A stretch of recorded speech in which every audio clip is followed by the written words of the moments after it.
We always wondered how saying a simple prayer, the sinner's prayer, was supposed to be enough to save your soul.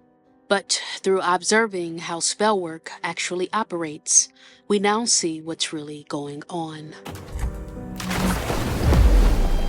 Because in our world, you save yourself by going within, facing childhood trauma, recognizing your triggers, reprogramming your subconscious, healing emotional wounds, aligning with universal law.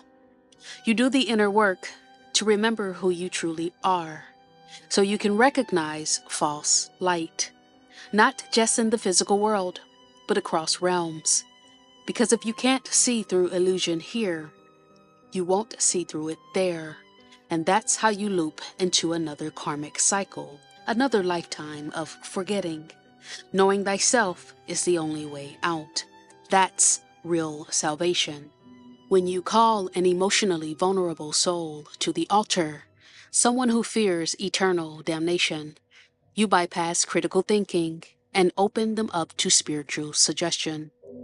The moment they speak that prayer aloud, a binding contract is formed in the spiritual realm, not with source, but with a false god, an egregore created by centuries of fear, worship, and manipulation.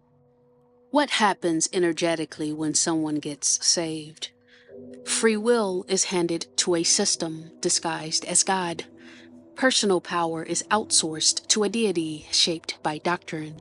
A spiritual surveillance grid is activated, filtering your path through religious permission.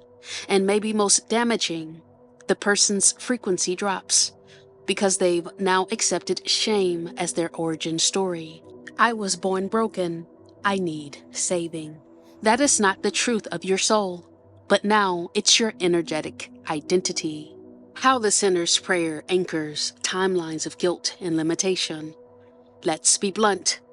The prayer locks the soul into a shame-based cycle of sin, guilt, repentance, forgiveness, repeat.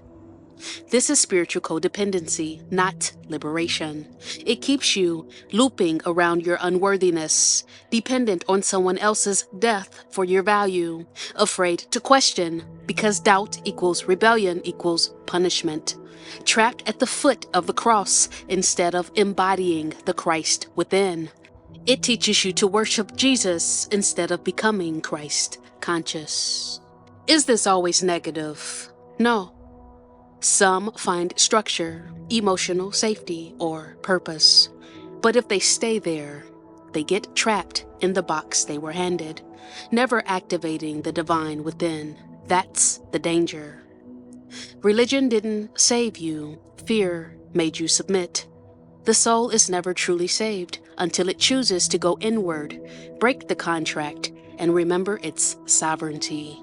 You don't need saving, you need to wake up.